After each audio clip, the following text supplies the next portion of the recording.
Well, I don't even know whether to say good morning or good evening because it's exactly 12 noon here on the East Coast.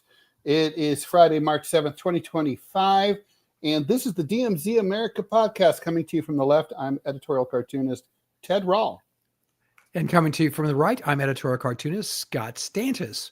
So the question of the day, the question du jour, the question that is on all of our minds, or some of our minds, well, a few people. Well, okay, Ted and my mind is Donald Trump that good or are the Democrats that bad? That is the question. As many of you know, as all of you know, there was a State of the Union address. Well, it wasn't a State of the Union address. It was a presidential address to the joint houses of Congress because for some weird reason, the State of the Union does not become the State of the Union until the president has been in office for over a year. So let's clear that up right away and to let you know that Ted and I actually know this. But there was an address to the joint session of Congress. High statesmanship was not seen. It was supposed to be politics as poetry. We heard pretty much nothing but fart jokes. Ted, but the fact, going into it, you knew that the Democratic strategy, as soon as the cameras flashed onto them, was going to be a catastrophe because you and I have talked about things that are on television, things people see are very different than what they hear. No one's listening to the speech. What they do see is Democrats with their little placards, which looked so incredibly inept and emasculating and a bunch of other words. I've never seen anything quite like it. The State of the Union has never, there becomes some semblance of normalcy during the Biden administration, but not by a lot. And then it just went full frontal Trump this last time around. For those of you who saw it, Ted, I watched it because, I'm an idiot. And it was also the longest State of the Union address in history. So Trump can cling to that. But the reaction by the Republicans was you just had this group of people who looked like they were developmentally disabled going, and then you had the Democrats looking like petulant first wives. I don't know how else to put it, Ted. They just looked bad. And there are moments that you can applaud in this country. And Donald Trump knew this, and he did a couple of things. A family whose life was destroyed by violent crime. Another police officer who was injured in the line of duty. You can applaud that. But first and foremost, a kid with brain cancer. Can we agree that the kids with brain cancer deserve to be applauded? Can we find common ground on that, Ted? Yes, we can agree upon that, and yes, we all feel very, very, very sorry for kids with brain cancer and all the other cancers. Of course, but it was just one of those moments where, yeah, okay, we can agree on the kids with cancer, but apparently we can't. We are in such a terrible state, Ted.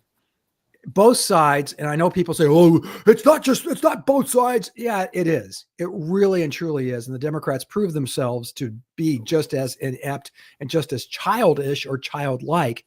I don't want to insult children, and I apologize for all the children who are listening right now. I don't want to, but they seem as childlike, if not more so than the Republicans did during the State of the Union address. And it was an embarrassment. And this is the opposition. Now, the guy who was kicked out, he's an old-time, a Democrat from Houston, Texas, who was yelling at the podium. He was escorted out. Now, you notice Marjorie Al Taylor Greene, who I thought was a soul singer, but I was mistaken. No, well, apparently he left soul singing to become a member of Congress. Black guy. Yeah. Yeah, with a walking stick, with a gold head. Yeah. It's pointing it at the podium. But that's that. I don't think I'd ever live long enough to see an old man waving his cane on the floors of Congress. But here we go. Let me take a few steps back and just mention that Ted and I are of a certain age. And the State of the Union addresses were boring affairs. They were the president very disappointing. Yeah, as the Constitution said, the president shall from time to time, and he was addressing the Congress and telling them what the agenda going forward would be. That is its purpose. And, for decades, Ted and I would watch it because we were, well, what's the word, Ted? Dorks. Works. Yeah. Mhm. Yeah, dorks. So we'd watch it dutifully, as most Americans did. And they were not in that. They were interesting in the sense of here's where this president wants us to go. Mhm. And you could and there were responses which were equally as boring. Mhm. And then I'd say around the time someone yelled liar at President Clinton is when the dam started to break. I think it was Obama, right? Was that Obama? Okay. Yes, you're right. So. I apologize. It was Obama. You didn't have quite this with the Bush State of the Unions, although after he got us into those two stupid wars, there were murmurs and, boos, which again, that was new. And now we have this, and we have the Democrats sitting stoically with their little placards. And it was just so inept. It was so, in the response, Ted and I talked about this before the State of the Union address, and the response to the State of the Union should be immediate because that's the media market we live in. There's immediate responses to things that happen. But the Democrat, especially with Trump, and even the Republicans do the same thing. They have pre-written speeches. Now, they give this honor to usually pretty young members, often inexperienced members, to kind of raise their national profile. Correct. So I get being nervous. Ted and I have given speeches to large crowds, sometimes, in enormous crowds. And we've spoken on television and radio as well to really large audiences. And it is daunting. But what you do is you get all of that out of your head and you say, the camera is my friend. I'm talking to them like I'm talking to my best buddy. That's how you give that speech. That's how you talk. And you respond. You say, when the president said that there is 20 million something, and he was totally full of crap there. He was wrong. And it wasn't the only thing he lied to you about. The response to the cancer kid was, we're going to applaud this kid who's clearly fighting a valiant battle against a life-threatening disease. But you can say, at the same time, he told the kid, we're going to help you fight this. And at the same time, he was gutting, and his minions were gutting the very institutions that helped research for a cure and help you, because the kid was exposed to dangerous chemicals as a youngster, apparently. And this will be, Trump is getting rid of the EPA or eviscerating it, gutting it. So that's where you come back if you're a Democrat. You don't come back with this whiny, we need to have transgender rights. I mean, because most thinking Americans feel strongly that males should not compete against females. Biological males should not compete against biological females. That's just, and it happens, 3 times in the country. I mean, you can come out and say it happens a little more than you would think, because we're not obviously aware of every junior high school, middle school, and high school across the country where this happens. And there was one of the people in the audience was a young woman who had been injured by a trans woman. I don't remember playing what sport, basketball, maybe volleyball. Okay. She had the ball spiked in her face. Right. So, it does happen. I mean, look, there's just aren't that many transgender athletes who are performing, at all at any kind of level. So it's interesting because it's like, I think most Americans think this is a problem. Polls show that most Democrats show that it's a problem, think it's a problem, but it's not a big problem because it doesn't happen all the time. This is really such a classic wedge issue, right? It's like flag burning in the 1990s. How many people are burning flags anyway? Like probably a lot more than transgender athletes. I guarantee that. The point is, but it's a classic wedge issue. Republicans have obviously been benefiting from it. And unlike the 90s when, Bill Clinton had Dick Morris to advise him, Democrats don't seem to understand when they're getting their butts kicked by a wedge issue, even while it's happening. And they keep at it.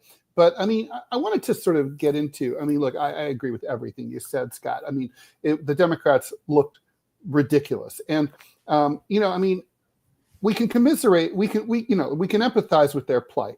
They don't have the House, the Senate, the Supreme Court. The only thing they've really got going for them is the press. But that's not a small thing, and they should be able to leverage that. And what they have to determine is sort of, do we want to resist the Republicans at all? There's an argument which, of all people, James Carville, the Raging Cajun, or I guess the no longer Raging Cajun, he has argued in the op-ed pages of the New York Times and online that for the time being, let when your enemy is making a mistake, let him stay out of the way. Let Donald Trump and the Republicans screw up. In some respect, they're doing so many things, they're bound to mess something up. Maybe the economy, maybe something else. Let them fall flat on their face. Then you can swoop in and pick up the pieces. Just zip it and be quiet.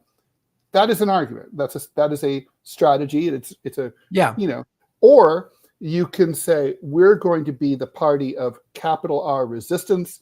We're going to show that we're going to do everything we can to stop Trump and all of his works. We're basically that was the approach that Senator Mitch McConnell advocated when he became, oh my God, my cat's going crazy. He's attacking my jacket. Anyway, Mitch McConnell said under Obama, not once but twice, I'm going to make sure he doesn't get anything done. First, I'm going to make sure he's a one-term president. When he failed at that, he's like, well, I'm going to make sure he's not going to have any legacy. Republicans really held the line. They did everything they could. They were obstructionist. So you can be obstructionist, or you can just sit on your hands. Those are your choices. It doesn't seem like Democrats have even figured that out, whether they want to resist or not. And then if they were to congressmen, resist, how would they do it? Right? 10 Democratic congressmen voted in the censure against Congressman Green for yelling at the president. Okay, so that's insane. Yes. I don't think that's nuts. I don't think it was a good moment, but it was, and I don't know that it was a states, but like I said, they didn't kick out Taylor Greene or what Marjorie Taylor Greene when she did the exact same thing. So you could make that case, but that just sounds like whining. I'm looking at the Carville, thinking of the Carville. You and I have talked about this off and on the podcast. Is that the right approach? Should they, for instance, should the Democrats just not have shown up to the State of the Union address? I mean, I was thinking with the benefit, of course, hindsight 2020, blah, blah, blah. But I was thinking that given how lame the paddles were and everything, I mean, Babylon Beat, not always that funny, right-wing, it's the right-wing version of The Onion, but they had a pretty funny article yesterday, which was Hitler defeated by opposition party holding paddles. And Hitler's like, and, I mean, it is ridiculous. They all looked like they were, attending a Sotheby's auction. They were about to buy a Banksy painting or something. And even the execution of the signs was lame. Like, first of all, no one knows why all these women are all wearing pink, and why are they not all wearing pink? Including the guys. If you're gonna do it, you should all do it, or nobody should do it. What does it even mean? There was no communication whatsoever. I don't even know. They were wearing pink. That's it. They weren't part of Code Pink, the opposition group. Why were they wearing pink? I don't know. But it's like, why are they holding up little signs that no one can see? And when you can't see them, it's like the one side says like Musk lie, Musk steals or something. And the other one says false. Like false? What do you mean false? How about lie? Right? Hold the side so that whenever Trump says something that's not true, it's like lie. I mean, it's still stupid. The Democrats, did look really strange. They have a congresswoman who's bald for no apparent reason. There's another one who looks like she's got purple hair, who looks like she was run over by a train. We don't know what that's all about. I mean, not that the Republicans don't have their own, bestiary of bullshittery. Oh yeah, Marjorie Taylor Greene being an example of that. They did look like a bunch of like inbred, KKK members, granted, but it's like, right now the topic here is the Democrats. What can they do to resist? This is not what resistance looks like. Over the past few weeks, we have seen some really lame attempts to quote unquote resist. You may not have noticed, Scott, and I could forgive you for not noticing. But a week ago, today, Friday, February 28th, was supposed to be a day of national resistance when you were not supposed to buy anything. Consumer boycott, because you were going to show that you were angry at Trump. How this was going to affect Trump, I don't know, but somehow this was going to happen. It was a viral computer thing. It obviously nothing happened. In fact, actually, Amazon, which is the main target of this, their revenues went up about 1.1% last Friday, inexplicably. And like, so people said, well, Ted, you're so smart. What do you want us to do? And I'm like, I want you to start building a real grassroots left organization outside of the Democratic Party. Yeah, but what can we do now? You can start building a grassroots left of the Democrats organization outside of the party. Yeah, but we need to do something now. You can't do anything now. If you do something now that you are guaranteed to lose, you're going to demoralize the left even more than it already is. So don't do anything. Either do it right, do something that at least has a chance of success. Don't do anything that has no chance of success. I was thinking, with the benefit of hindsight, they should have just not shown up. I mean, after all, the Democrats are just there getting insulted, and they can't even rally. They can't even rally their own troops, right? I mean, they have Senator Elizabeth Warren, a longstanding senator, fairly high-ranking, well-respected within the conference, and and here the president is calling her with racist terms, Pocahontas, during a joint session of Congress. I mean, and not only did they not all stand up and say "fuck you," or like leave or start screaming at him, but nobody did. She didn't even stand up for herself and say "fuck you." I mean, that's how completely useless they are. They don't even know how. It's like a member of your a U.S. senator, a woman, has just been insulted. Native Americans have just been insulted here by the president that shouldn't stand. Even if you hate Elizabeth Warren, should be like, no, we're out. And I do think that going forward, I think it would those empty seats would speak volumes. I mean, I think the Democrats are worried that they're certainly more articulately than the butts that were in them. Well, that's true. Yeah. No, I mean, it might. I mean, I guess you could say well, we need to show that we're present and that we're participating. I don't know. I think you either don't show, or you sit there and you behave with total proper decorum, or you raise all manner of hell. You have to commit to a course of action. You can't just be all over the place and be like a little bit of this, a little bit of that. We have one guy who waves his cane. Then we have a third of us, with paddles, another third wearing purple for some reason that nobody knows. And then the paddles don't say anything that makes sense. And, some of us are grousing, and then some of us are applauding some parts that we like, and we're a la carting this. It's it's really simple. It's about messaging, and the messaging is completely unclear. I mean, I can't tell you what Democrats want to do. I can't tell you if they want to do anything. I just don't know.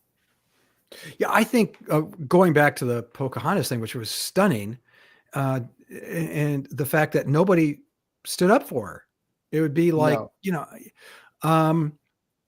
at that point, you just have to say, okay, fuck you. We're out of here.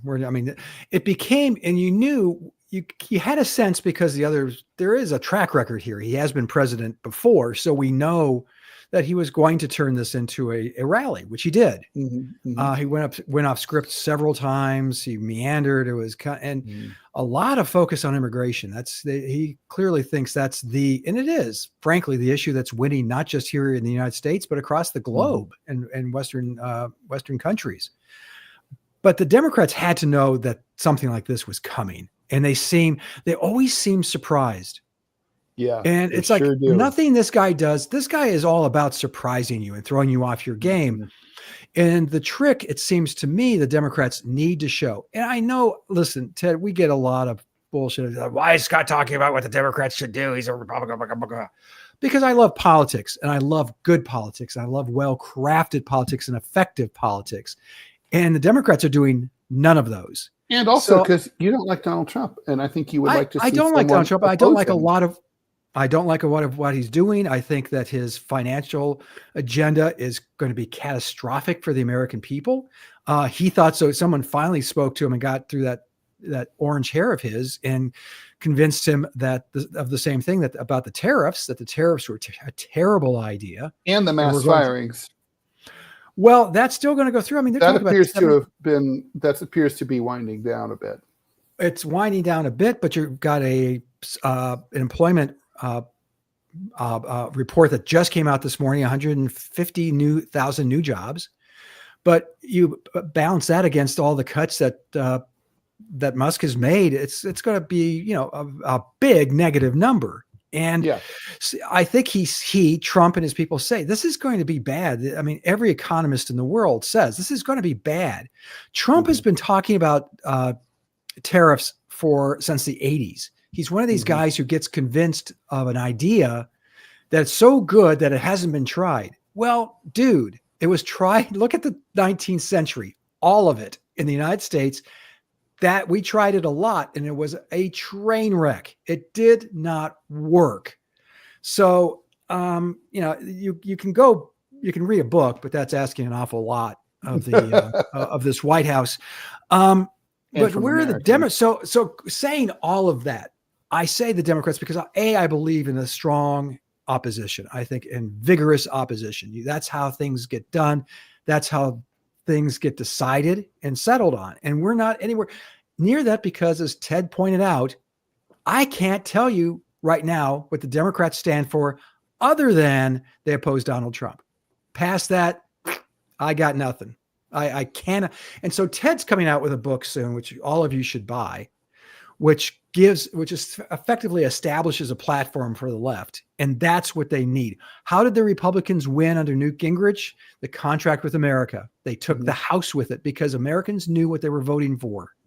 Now, if the Democratic Congress contract with America is all of this identity bullshittery that they've been spewing, and they seem to think that's still a winning combination. It's not. And it's incoherent. I mean, and it's incoherent. Nobody even understands it, right? I mean, it's like the whole okay, so what is this all about, and how is it affecting us? And there's no messaging on it. I mean, I think it was Gavin Newsom who recently came out and said that the last few days. And also he said that he sat down at some, he thinks it's silly when he goes to some conference and everybody, he has to say, my pronouns are him, his. And it's kind of like, we know you're a dude, Gavin. He's like, I know I'm a dude. I know Why do we have to say this? It's like a land, it's like a land recognition, thing. It's like we stand here, a land acknowledgement. We stand here on the sacred ground of the Lenape people who were all slaughtered and whose blood soaks the soil and comes out on a rainy day and stains our white shoes. I mean, it's like what? I mean, what do you think you're accomplishing? It's like, it's just talk. I mean, if you're going to talk, politicians supposed to be talking, but you have to, I mean, it's you have to say Trump's something. Message is vague, but it is simple, right? America first.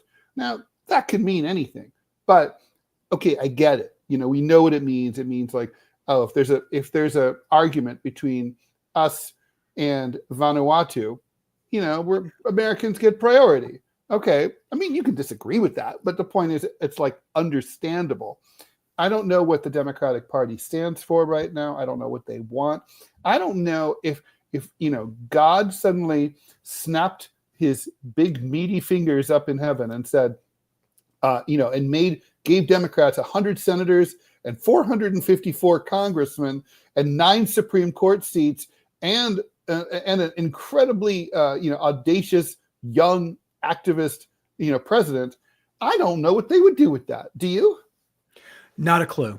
Not a clue. I mean, I think the same. Like, I don't even know that they would legalize abortion. After all, they could have. They didn't when they had the chance. Yeah, but Ted, They might. To be fair, they only had 40 years to do it. That's a fair point. So, they're pacing themselves, and you have to respect that.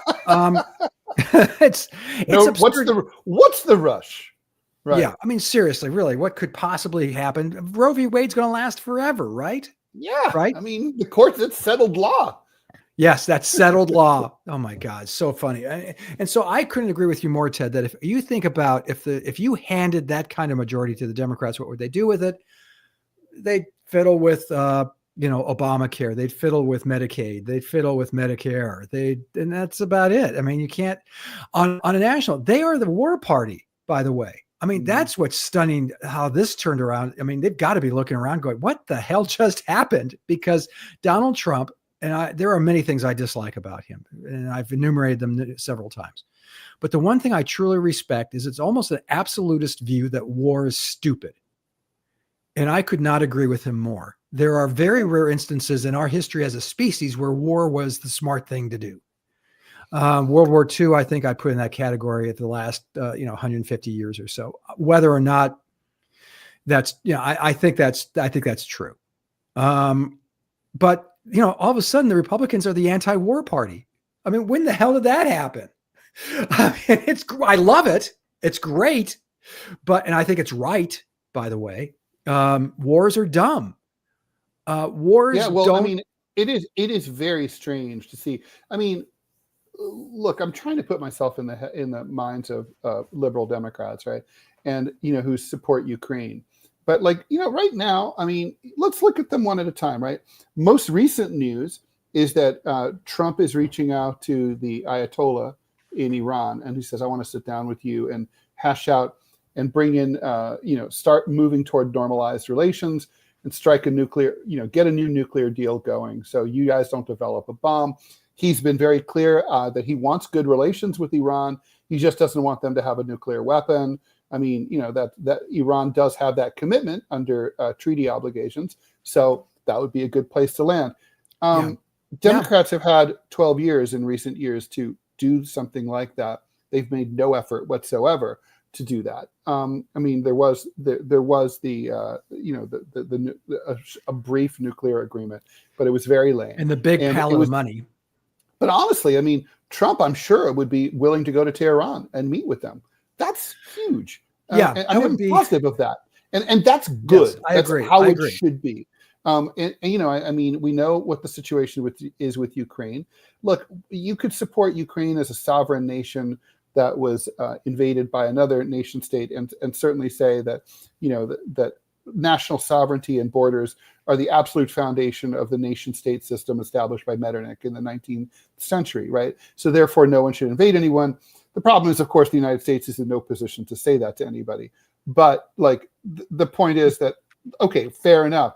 But also, this has become a grinding war of attrition, and both sides have to win. This isn't an adventure for the Ukrainians; they're defending their home country. But it's also not an adventure for the Russians either. This isn't just fun. They really think that NATO, if they don't win, that NATO is going to come and kill them. So so that's why it's going to keep going. And basically Russia is winning, albeit slowly, but they're winning. So it's Trump looks at this, reasonably sees, I don't see any end in sight here. Let's not keep killing more people and spending more money. Let's just end this thing. We all know where it's going to end up. Yeah. He's right about that. Then even on Israel, where, Donald Trump is a very close friend of Israel. He moved and they love him there. He moved the U.S. embassy to Jerusalem, something that Israel hardliners had been wanting for many, many decades. No American president would do, Democrat or Republican. He did it. But, it's very clear that behind the scenes, he's pressuring the Israelis.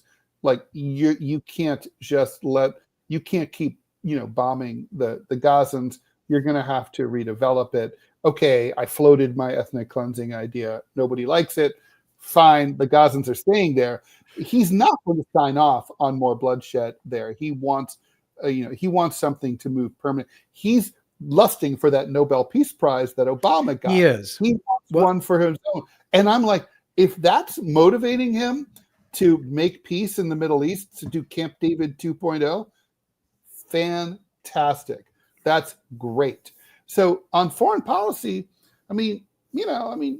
Trump, go Trump. I'm not a big fan at all of the domestic agenda, especially going after Social Security, Medicare, and Medicaid. I think, by the way, that will be, if he does that. I don't know if he's smart enough to realize that. If he does that, he's done. That's the end If you notice, Musk has not mentioned he hasn't mentioned his little comment about Social Security being a Ponzi scheme again. He did it once, and you don't touch that rail. That's one. No. I know that our dominant paradigm, mine, that I grew up with in terms of politics and what is and isn't sanctioned, but Social Security truly is. You have the largest number now entering Social Security. Musk isn't wrong. I mean, it is a Ponzi scheme. You're about to. It is a Ponzi scheme. Yeah, I turned 6. I qualify this August. I turned 62. And I supported President Bush when he suggested 2% of it be privatized. But that's another issue for another podcast. I want to turn this. He did, and he was right. But he was right to suggest it. It was a good suggestion. Frankly, it was really smart. But I was worried. I was just worried what would happen in an economic downturn. Right? But on average, if you had tacked it to it, it would have made like trillions. They've analyzed it. It would have done quite well and it would have built. The whole idea of it too, because Americans are, generally stupid and we don't save money, it would have built wealth for American families, many families who don't have any. So it was a smart idea. And we'll talk about that some other podcast. But what I want to get at, and when you come out with your book, which you allowed me to read, the early draft, which is really, really terrific. Thank you, Scott. I agreed with none of it. Which means it was very good. None. No, I agree. No, they're actually, I'll walk that back. There's a lot that you and I agree on in terms of practical politics and practical economics. And this addresses both. Maybe we should save that for another podcast, but I wonder if you could just touch on some of the ideas, like what we're saying, the Democrats have to do something. Democrats have to do something. We've said that for 2 or 3 podcasts now. Ted, basing this on your upcoming book, give us 1 or 2 things that they need to, this is like imperative. They need to voice an opinion.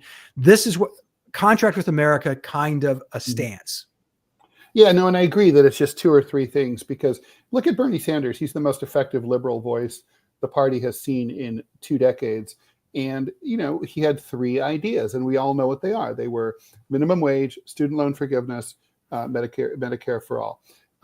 I don't think student loan forgiveness ever caught wing. The American people don't like it.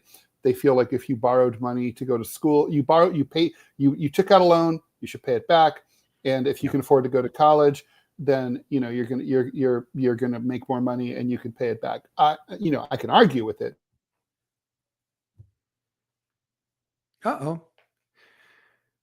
Ted has frozen up. I hope that doesn't mean something bad has happened. Ted, you still there?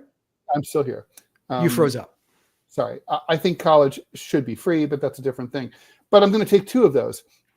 So minimum wage has been frozen for a long time. Since 2009, it went up to $7.25 an hour on the federal level. Now, if the minimum wage had increased at the same rate as the official inflation rate, which you and I both know is understated and undercalculated. No. But if it had stayed at that rate since 1970, it would currently be about $29 an hour. So it's $7.25 an hour. It's so out of whack that a bunch of municipalities and states have increased it to, like here in New York State, it's $15 an hour. They still have trouble finding people at $15 an hour. The Democratic Party should adopt a clear, strong opinion in favor of a dramatic increase in the minimum wage. I would, we can argue about what that should be. There was the fight for $15, but that began like over 10 years ago. Inflation's been running rampant since then. I would say $25 an hour, right? Maybe more, maybe 30, say 30. But, do what Trump does. Start with the high negotiating thing, and then you settle on something less. But say, okay, the Democratic Party wants, if you show up to work as a warm body, you get $25 an hour. Now, and work 40 hours a week. That should be enough to support a lifestyle. That means you rent. should be able to get $1,000 a week before taxes. Which is not a lot of money. 52. If you don't take any vacation, that's $52,000 a year. That's not a lot of money, even if you live in rural Arkansas. So the Democratic Party should come out in favor of that. Now, the thing is, the benefit of that is it's a signal to the working class. We care about you. We want your wages to go up. We want you to earn more money. We're thinking about you. And like right-wing economists will criticize and say that it's going to cost jobs, but blah, blah, blah. But that's one. For sure, I think the outrage at insurance companies that came out after the shooting allegedly by Luigi Mangione of the CEO of Brian Thompson of United Healthcare shows us that the American people really hate private insurance companies. And so this is a great time to push for Medicare for All. Medicare for All is poorly named. We should just call it national health care, and say if you get sick, this is a rich country. We will take care of you. You can go to the doctor; it's covered. If you need drugs, they're covered. If you're old, which will hopefully happen to all of us, you will be able to go to a decent nursing home or have a home care aide come to your home and take care of you until you die. That should be, these are things that most other countries on the planet, including some that are still in the developing world, have. I think these are, I also would say that you should steal some stuff from the Republicans. I think Democrats are not going to win with an aggressive foreign policy agenda like they have now, because it's not popular. And for people who are foreign policy hawks, ironically, they don't trust the Democrats. So what's the point of assuming that position? So why not come out and say the U.S. policy is we put Americans first. We don't send a dime in foreign aid or to help finance any weapons as long as a single American is in trouble, is sleeping outside, a veteran can't get help that he needs. That's not going to happen. No money's going overseas. I mean, that's three places I'd start. Okay. No, and that seems to me, just those three, you're right. Bernie Sanders, the contract with America. I mean, don't forget the contract with America. If you remember, one of their top platforms, one of the ones they pushed hard was term limits. Remember that? And they get elected and they do. Americans like term limits. They do, but the Republicans did absolutely nothing to move that forward. And the Democrats wouldn't either if they got back into power. No. I think you're right. Minimum wage is one of those weird issues for me, because I think that if you leave wages to be determined by the capitalist system, capital inevitably crushes the working class, and we'll keep it at $7 an hour, which is untenable. It's unlivable. The second one, healthcare, I think is huge. And what you would do under the TED plan, let's call it that, is the TED plan economics absolutely says to the working class who the Democrats have lost, it immediately says, we see you, we hear you, we're going to give you practical relief for what ails you. And it's not a giveaway. It's not a taxpayer giveaway. Like, it's not welfare. It's like saying, if you work, you should get paid for working. I don't think that's radical. A livable wage. Now, what does that mean? I think that has to be determined region by region. You talked about, I mean, there are parts of Alabama where $1,000 a month, or a week rather, is a king's salary. You said $1,000 a month? A week. A week. Yeah. $1,000 a week would be a king's salary. I mean, would be. So I think you have to have some wiggle room, and that's where our national and state policies always get stupid. It reminds me of our response to COVID, where there are counties here in Alabama that had an infection rate of literally 0.4%, right? 0.0004%. And I mean, so you didn't need to have, you didn't need to shut down schools. You didn't need to shut down businesses. You didn't need to wear masks everywhere. What you do is you establish a protocol, which I blame the Trump administration for not doing this, but have a protocol that's clear cut that when this number happens, this happens. When this number happens, this happens. And the same can be true of minimum wage. I guess what I'm doing, Ted, is just niggling around the edges of what you've proposed. But I think you're right. I think the Democratic Party has to come out with something like that. And it has to come out with it within the next 6 months, because then they've got to out. hammer away at it. It can't be like, oh, this is our talking point for this week. And then next right, week, like a little and bird, we fly off to something else. It's got to be like week after week after week after month after year after decade, if need be. We don't stop. This is what we believe in. Whether it's my ideas or some other ideas, you've got to have some ideas, and you just have to keep pounding away at them, because otherwise people they don't think you really mean it. It's they think that you can come with the Clinton model of, it was the topic of the week. We're going to discuss education this week, or we're going to discuss energy this week. And then next week, we're going to go on to another topic. You can't be ADD. You would be flying in the face in a very substantial way of Trumpism if you had that kind of focus.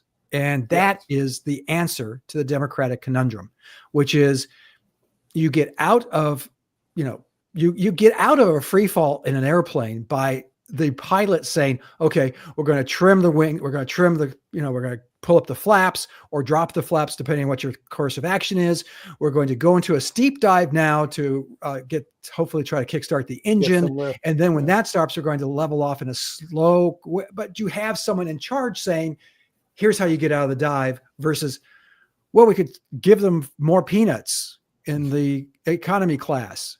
That's not going to do it for them. But by what you've just suggested, Ted, and as a politician and someone who loves politics, you can hear in my voice, it actually excites me. It tells me this is how you address what's ailing your party in an immediate, practical, meaningful way. Let me give you another idea. Let me try this one on you. Party discipline. It's been a big criticism of the MAGA Republicans that, like, when one of them goes rogue, like the fist of Thor comes down on them. Yeah. But Democrats should try that. It's like, well, but who's in charge? That comes back to the one of the 2 or 3 questions. Who's in charge of the Democratic Party? They showed Nancy Pelosi. It used to be Nancy Pelosi, not so much anymore. Hakeem Jeffries is a weak sister. He's not doing What can you do? What can you do?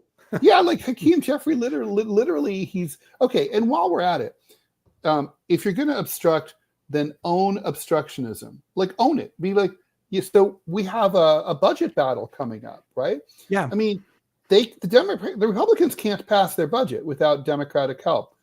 If I were the Democrats, I wouldn't even negotiate. I wouldn't even talk to them. I'd be like, we have nothing to talk about. I would be a prick about it. I'd be like, I want President Trump to come out on national TV wearing no shirt and apologizing to Elizabeth Warren. God, no one deserves to see that, but go on. You know what I mean? Like be really like a bastard. You apologize to Elizabeth Warren. I want you to go and cut her lawn in Massachusetts. Go shovel her snow. Apologize to her. It's like, well, we're not going to do that. Okay, no budget. Sorry. It's like, it's just no budget. We don't. Yeah, you don't get anything. Oh, the military will run out of money. Yeah, they will. Fuck you. I guess we won't have the Aegis destroyer to, protect us from ISIS. Yeah, exactly. Unfortunately, the thing about the budget and not having a budget is that a Republican governor tried that in Illinois and went 4 years without a budget, and it would cause havoc, and it got him unelected. It doesn't work. There may be a way to tweak what you're suggesting and use it in a meaningful way, but this just a flat out, we're not going to participate in this, is going to look really terrible. I don't think that they can just go rogue. They could say, listen, you have this in your budget. We're not voting for it, period. Right. You're going to have, we need 10 commandments in all the school and all the classrooms. Fuck you. No, if that's in your budget, we will not vote for it. I mean, you can have the Ted Rall model. I'm coming back to that. 3 or 4 things that you absolutely, positively, without question, equivocation, or debate will not vote for. maybe the Republicans have enough votes to pass it. Maybe it is a simple majority. I suggest and suppose that there's going to be much in the budget that they're not going to like. The omnibus bill that they're putting together now that has immigration and funding and all 1,000,001 moving parts. I can't imagine all Republicans voting unanimously for it. It's a mess. I know that's shocking coming from a party that is so intelligent and so cohesive, but the Democrats have to pick what they stand for, and they have to do it. I mentioned earlier, they have to do it within the next 4 to 6 months, because the midterms are coming up in a year after that, and they better stand for something versus we want that much time. I mean, I feel like you only get one chance to make a good first impression, and the Democrats have already messed that up. I mean, what is going on here? I mean, are there internal rifts within the party? Oh, yeah. Or sure. are smart people just not becoming Democratic politicians? Or is it just the nature of the Democratic Party? Like, was it Will Rogers who famously said, "I'm not a member of any organized political party. I'm a Democrat." I mean, what is it? I mean, I have all to of say, the above. The Democrats have been like I've been banging on them for years, but man, they're the lameness. They got nothing now. It's worse than ever. They have to come together for 2 or 3 points and run on those. And that will tell the American people that they're serious and they stand for something other than, I don't mind men bashing balls into girls' faces, which is exactly the takeaway from the State of the Union, exactly the takeaway from contemporary politics. There's a reason why so many people, and there was such a demographic shift to the Republicans, particularly Donald Trump, but not just Donald Trump, the Republicans. I mean, they control the House, they control the Senate, they control the majority of state houses, they control the governorships. I mean, it's a platform that people can see and can get their hands on and can vote for. They can get their hands around it and understand it. What do the Democrats offer? And it's not a hell of a lot. And like I said, here's 2 guys you're listening to right now. If you're still sticking around, hopefully. Here's 2 guys who follow politics religiously, and we cannot tell you what the Democratic Party stands for. Part of it is they're playing far too sympathetic, Ted, to things like the left wing of the party, the progressive wing of the party. They can either say, we're going to embrace it, or fuck you.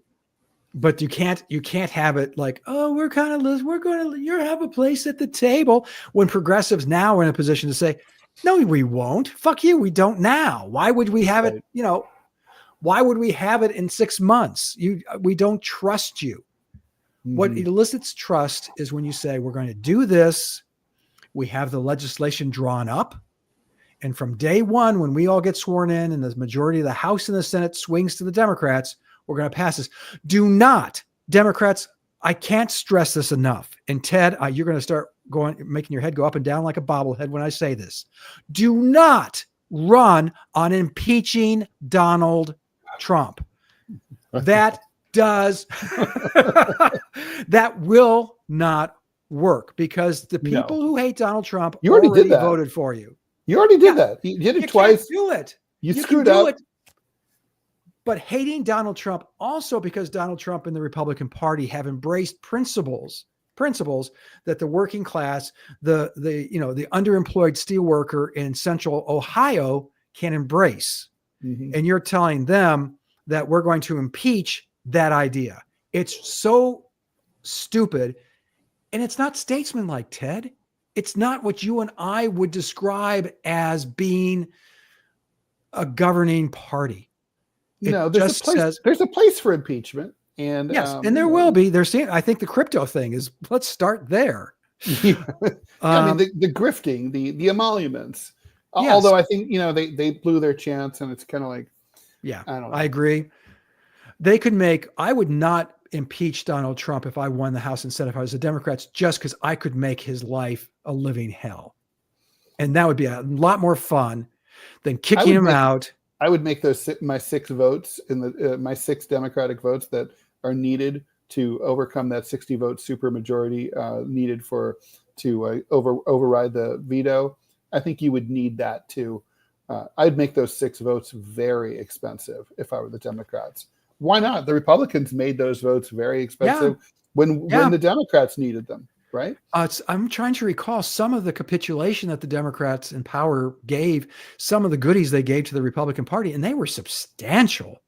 Can you remember specific? I'm trying to remember specifics. What was it? What was that term? There was some multisyllabic word for the budget. The sequester, the budget sequester. Remember that?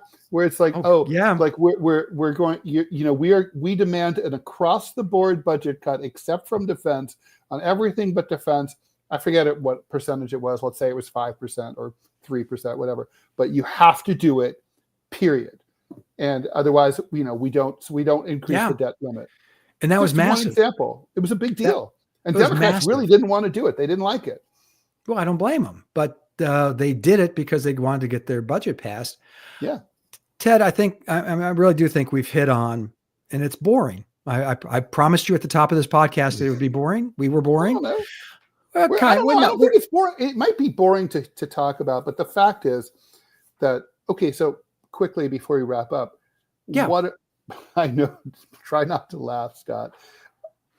What are the chances that the Democrats are going to realize that they need a short set of coherent popular principles and party discipline? What are the chances that they're going to realize that and then try to implement those things? I think it's good. Quite. I know you're good now. You can laugh. What? Because it's practical politics. Because it's the only way out of the wilderness. They can keep doing what they're doing and it's failing, or they can be bold and do. But they might just keep failing. There's a good chance of that. Let's be clear. They never miss an opportunity to miss an opportunity lately, and the State of the Union was one example. Where Donald Trump, it's Donald fucking Trump, runs circles around you rhetorically. Try to digest that in just the next few seconds. And it goes in a very weird part of your brain that actually hurts. That's a good point. Pain. Yeah. So there is your scenario likely? Yeah, I think we're at a 50-50 crossroads. The Democrats have to step forward and say, here's what we believe. Here is the contract, and you can call it something else. And just stick to it. Yeah, this is the speaking point. The word goes out to every state party. Yeah. Yes, this is it. This is what we run on. This is the hill we live and die on. And if you don't believe in it, then run as something else. Run as a Green Party candidate. Run as something else. But the Democratic Party believes in raising the minimum wage, healthcare for all, and an America First foreign policy. Yeah. Which I think, honestly, I don't know. I think the Democrats have really lost their way with this Ukraine thing. They have, and it's been a strange thing. I talk about this to my wife, who she does support Ukraine. I support Ukraine as a sovereign nation, but I don't support Ukraine as if I read this in another goddamn editorial / opinion piece, Ted, I'm going to scream from here, and you will hear it when they call Ukraine an ally. They have never been an ally. They are currently not an ally. Don't forget, a democratic ally. Yeah, that's that, but that's it. And so because they gave Joe Biden and his family gazillions of dollars doesn't mean that they're an ally of the United States. We have to step back. And Ted and I have just touched on this quickly. And also, they got to stop lying to us. I mean, I'm sorry. I just don't. Nobody really who has any brains really truly believes that Putin, Russia want to invade France. I think France. Zelensky was literally, in the Oval Office the other day saying that one day Putin's coming for us. Like, come on, dude, shut up. I think that, as a Lithuanian American, I do believe that the Russians have an eye on the Baltics. They have an eye, and Lithuania is a full-fledged member of NATO.